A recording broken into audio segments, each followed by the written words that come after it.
kilalanin naman natin ang mga modern-day heroes mula sa Batch 9 ng Master in Crisis and Disaster Risk Management ng Philippine Public Safety College kasabay ng ating pagdiriwang ng Araw ng Kagitingan. Bukas, kasama si Regional Director Raul E. Fernandez ng Office of Civil Defense, Region 6, Police Lieutenant Colonel Rudy L. Elandag ng Philippine National Police, Rex Ian Berha ng Bureau of Fisheries and Aquatic Resources o BFAR at si Sir Dennis Ato mula naman sa Capacity Building Office ng Office of Civil Defense, Region 7. Magandang tanghali po at welcome dito sa Bagong Pilipinas ngayon. Thanks for coming. Magandang tanghali po. Unahin natin si RD Raul Fernandez. Sir, bilang Regional Director ng Office of Civil Defense, Region 6, at the same time, isa din po kayong full-time MCDRM student. Paano nyo po binabalanse ito? At totoo po yun, Diyos, na hindi maging madali, ang tungkulin bilang isang regional director, lalo na sa isang ahensya katulad ng Office of Civil Defense at bilang isang estudyante. Subalit dahil nga po sa mahusay po yung team natin sa Region 6 at sa disiplina na rin at tatamang time management, naisagawa ho natin ito. At ito na rin po dahil na rin po sa makabagong teknolohiya natin, na nagagawaan ho natin mag-multitask. Kahit po nandito tayo sa classroom, ay meron ho tayong mga decision at direction na ibibigay sa ating team po doon po sa rehiyon. At hindi ko po kino-consider na isang pasanin ang isang maging estudyante kasi tulad po parang double duty isang estudyante at isang regional director. At ito po ay I consider this as an opportunity para po lalo pong mas mapabuti ang aming pong paglilingkod sa ating pong mga kababayan. At malaki rin pong naitulong po ng yung ating project management team sa paggagabay po sa amin. Matulungan ho kami na lalo pong mapagaan yung aming trabaho bilang isang public servant at the same time estudyante po na nag-aaral po sa PPSC. RD, Raul, ano yung mga tingin nyo na natutunan nyo na tingin nyo magiging malaking tulong sa inyong trabaho bilang RD ho ng OCD? Sa tulong po ng MCDRM USEC, lumawak ko yung aking kalaman, lalo na po sa disaster risk and disaster reduction and management. At ang paano po natin ito maiugnay ho sa ating pong panahon ngayon, yung tong climate change, at kung ano po yung proper response na kailangan natin gagawin. Lumawak po yung ating kaalaman on the legal basis, yung evidence-based decision making, yung science-based approach po, lalo na po tinatawag nating on climate change po, yung from ridge to reef approach, in addressing kung ano po yung mga lalo pong lumalalang epekto po dito pong itong mga nadaranasan nating mga disaster or trahedya. So malaki po ang tulong po ng MCDRM. Ito po yung naglumawak po yung ating kaalaman on to engage po yung multi-stakeholders engagement at paano po engage yung komunidad para po maging parte sila ng solusyon sa kinakaharap nating problema on climate change. Okay. RD, maliban doon sa mga nabanggit mo na pagpapalawak ng kaalaman at yung pagpapabuti pa ng iyong serbisyo sa bayan, ano po yung nagtulak sa inyo, on a personal note, ano po yung nagtulak sa inyo para kumuha nitong Master in Crisis and Disaster Risk Management? Alam mo, Josh, yung background ko po is I'm more on the security and safety. So when I was appointed as the director of the Office of Civil Defense, I recognize na kailangan ko pang palawakin po ng aking kalaman, lalo na po sa DRRM. And I'm also a believer of a continuous learning, Lalo na po sa ito pong sa DRRM, kailangan ho po na mas malawak ho yung kalaman natin, At napagtanto ko na masyadong technical ho yung trabahong pinasok ko. So I really have to improve myself and to learn as much as possible sa bago kong ginagalawang trabaho. So naglakas loob po ako at hindi pa ako nagsisisi. Tumungo naman tayo kay Police Lieutenant Colonel Rudy Elandag ng PNP. Sir Rudy, bilang class president, ano ba itong Masters in Crisis and Disaster Risk Management at ano yung kaibahan niya doon sa ibang programa ng Philippine Public Safety Colleges po? Yes sir, good morning po. So, Ito pong Master in Crisis and Disaster Risk Management, isa po siyang interdisciplinary program ng Philippine Public Safety College. And napakaganda po ito na napabilang tayo, sir, kasi na-meet po natin yung other government agencies, including those from the private sector, na kabahagi siya sa ating whole of nation approach in responding and managing disasters. Kasi sa ngayon po, sir, dahil sa ating bagong batas, hindi na po yung respondi lang. Kasama na yung ating four thematic areas ng prevention, ng mitigation, then yung ating mga preparations, response, and recovery. So, yun na po kasi yung component ngayon na kailangan na talaga na maintindihan din ng ating mga scholars and ng ating mga government and even sa private sectors, paano natin ma-address yung mga crisis and disasters na hindi naman pwede nating maiwasan at darating naman anytime kung kailangan. So, ang kaibahan naman po niyan, sir, sa other programs ng Philippine Public Safety College, ito kasi ay nakatuon at nakafocus sa ating disaster management at as well as yung crisis. Lalo na sa amin sa PNP dahil frontline kami in terms of human-induced na mga crisis. So very relevant talaga. And I find it very important sa akin that I learned many things about crisis management na maaring mai-apply ko talaga in the actual real-life scenarios in the performance of our duty. Okay. Sir Rudy, sa iyo pa rin po, no? Ito, isa sa mga kinatatakutan ng ating mga kababayan, yung the big one. At alam naman natin, kumpara sa ibang sakuna, ibang trahedya, ito yung hindi naman talaga na-anticipate. Now, from your perspective po, ano po sa tingin ninyo yung estado ng kahandaan ng ating bansa? Kung sakasakali man, at alam naman natin na hindi naman talaga natin ito completely mapaghahandaan, kaya ba nating harapin ito? Yes, sir. Good question po, sir. Yung big one po kasi ay isa yan sa ating pinaghahandaan po, not only from the scholars of the Philippine Public Safety College, but all sectors of society. And in terms of preparedness, sir, marami na tayong preparations, marami na tayong mga ginagawang hakbang to address kung sakaling mangyari yan. So, we cannot say so na 100% prepared tayo because we are preparing for the worst case scenario po. So, ang kagandahan lang nito ay itong mga scholars are equipped on how to prepare for this with the respective agencies po. And we are also reaching out to the community. And itong knowledge na nadala namin ay maibahagi din namin sa community na aming mapuntahan kung saan kami na-assign with also with in coordination with different agencies na nasa ground na maging kaparty natin.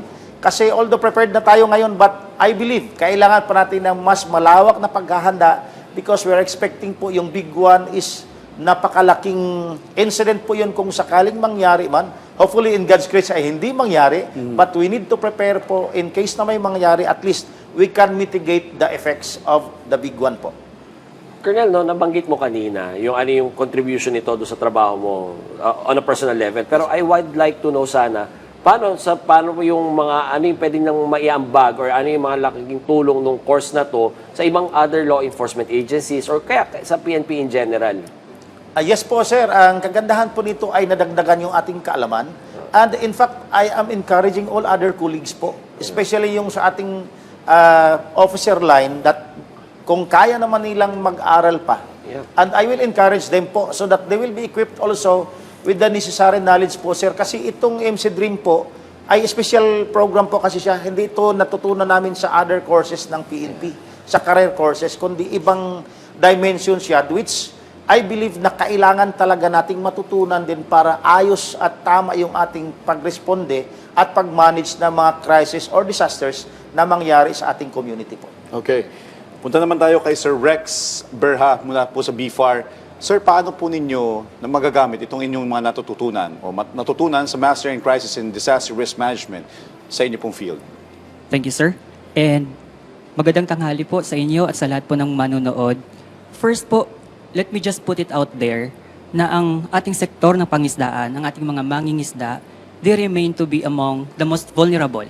Lalo po sa usapin ng disaster, sa usapin ng climate change. Yes. Ngayon po, hindi lang bagyo, hindi lang baha. Nandyan po yung araw-araw na banta ng human-induced disasters gaya ng oil spill, ng conflict. Gaya na lamang po ng conflict na nangyayari ngayon sa Middle East na ramdam natin ang epekto, lalo na ng ating mga mangingisda, yung impact ng presyo, ng nagtataas ang presyo ng langis sa merkado. May MC Dream Learning it can help BIFAR better prepare precisely for situations gaya po nito. So, ano yung Sir Rex, ano yung kinukonsidera mo na highlight nung course mo during your time there? Marami po sir, but one that really stayed with me is yung ginawa po naming benchmarking sa Japan last year. It showed us na there's a lot more to disasters than just, mere statistics, than just figures of how much we are losing in terms of volume and value of fish every time a disaster strikes. Kung kaya ng Japan to feed its people after a major earthquake, kaya din po ng BIFAR for fisheries. Okay. Sir Rex, sa iyo pong mga natutunan sa MCDRM, paano po ito makakapag-ambag, o anong ambag nito in terms of food security from your perspective po? Okay po. At its core, MC Dream seeks to gather a pool of experts to drive the needed change. At mahalaga po para sa gobyerno na yung may mga potential to lead at yung mga existing na crisis managers ay equipped with the right skills, the right mindset, and the heart to deliver this. Ngayon po, ang food systems ay part ng national security. Yung mga ganito pong exposure po namin with different agencies, ito po yung madadala ko sa sektor ng pangisdaan para we can enrich, we can improve sa BIFAR on how we do things moving forward. Para naman po ma-achieve natin yung pinapangarap natin na climate resilience na ultimately ay magre-redound sa food security ng bansa. Kaya po, yung pasasalamat namin sa pamumuno ng DILG, PPSC, sa National Police College, at sa amin pong mga ahensya for giving us this opportunity. Ito naman para kay Sir Dennis Ato ng OCD, no? Ano naman yung nagtulak sa inyo na kumuha nitong Master in Crisis and Disaster Risk Management, sir? Thank you po, Yusek. No, bilang Civil Defense Officer and Disaster Risk Reduction and Management Practitioner, kailangan tuloy-tuloy ang pagsasanay natin sa aspeto ng crisis management and disaster risk reduction and management. Not only managing the effects of a hazard, but also bilang isang nag-implement ng disaster risk reduction and management, kailangan din natin na maisanay yung ating mga DRM practitioners sa mga different stakeholders, lalo na po yung mga ating mga local government units. Well, sir, can you share with us po kung paano po o kung ano po yung tinututukan ng capacity building sa OCD para po sa kaalaman natin ng ating mga kababayan? Sir Jos, bilang the pinaka-head po or chief ng ating capacity building and training section, tayo po yung nagsasanay sa mga local government units and other stakeholders, not only in preventing, preparing, responding, and even during the rehabilitation and recovery ng ating mga, not only for local government units, including yung ating mga communities, lalo na po yung mga vulnerable sectors natin sa community. No, para naman magiging resilient yung ating community just in case na mapipiktuhan po sila ng isang hazard po. Ito, tinanong ko na rin to kay Sir Rex kanina, pero tanong ko na rin sa iyo, ano yung mga highlights at saka mga unforgettable experience or lessons nyo ho sa Master in Crisis and Disaster Risk Management course na to? Yung isang highlight dito na natutunan natin sa MC Dream po is yung na-enhance po yung ating leadership skill. In fact, during the earthquake nang nangyari doon sa 6.9, tayo po ay naging incident commander doon sa Bugo City. And during the Typhoon Tino, tayo rin yung naging EOC manager. So, yung natutunan natin dito sa, yun yung sinasabi natin na leadership in a disaster.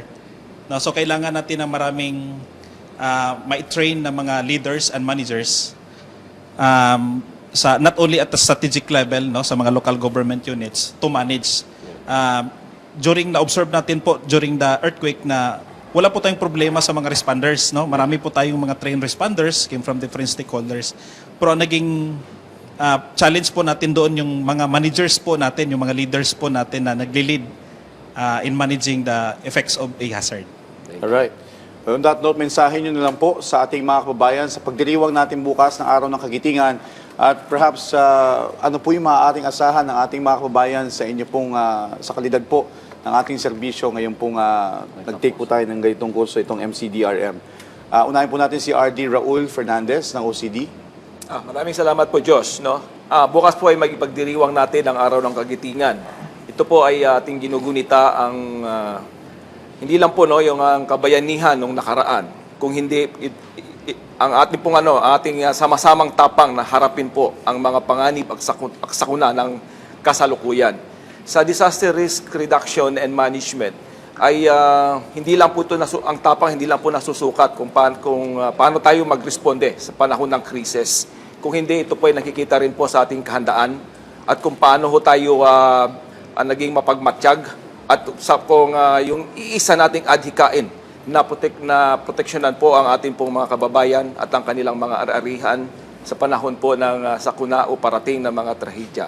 So, naway ang kagitingan po na pinakita ng ating mga bayani ay magsilbing isang inspirasyon sa atin na patuloy ho nating palakasin ang ating pong katatagan, ang maging mapagmatsyag at ang ating pong sama-samang pagharap po sa mga krisis o maaaring panganib sa kinaharap. Okay. Maraming salamat. Mensahe niyo naman po, Police Lieutenant Colonel Rudy Elandag. Ay, yes sir, akin po pagsaludo sa ating mga magigiting na kasapi ng kapulisan. So patuloy po tayong nagtatrabaho sir, and sa ating po mga kababayan, atin po inaanyayahan ang kanilang suporta na maging mahinahon po tayo sa mga kaganapan ng nangyayari sa ating bansa ngayon at sa worldwide na krisis natin. And ang kaya nating gawin ay sumuporta po sa mga programa ng ating gobyernong pangkapayapaan. And kung sakaling mayroon mang naobserbahan na mga suspicious na mga tao or mga hindi kanais-nais na mga ginagawa na ating mga kababayan, ay atin pong report sa ating kapulisan para po ating ma-prevent yung mga hindi magaganda pangyayari sa ating sambayanan. So, alam niyo naman po sir, yung ating kapulisan po ay palaging alert yun and nakahanda po magsilbi ng lagpas sa takdang oras kasi yun po naman ang aming trabaho, pero yun pong pagpapanatili ng ating peaceful na environment ay hindi po kaya kung pulis lang, kundi sa ating pagtutulungan po ay mapapanatili natin yung isang mapayapang pamayanan. Thank you po. Thank you, sir. Sir Rex Berha ng BFAR. Opo. Tomorrow po, we celebrate Araw ng Kagitingan. So it's a day we honor courage, sacrifice, and the heroes who came before us. So sa sektor ko po, yung honor ng modern day heroes natin, yung ating mga mangingisda. What you can expect from us, nandito po kami ngayon because of the scholarship paid for by the taxes of every Filipino. And we committed a year of our life to learning and improving ourselves so that we can give back excellent service that each Filipino rightfully deserves. All right. Thank you so much, Sir Dennis. And Sir Rex, Sir Dennis Ato ng OCD.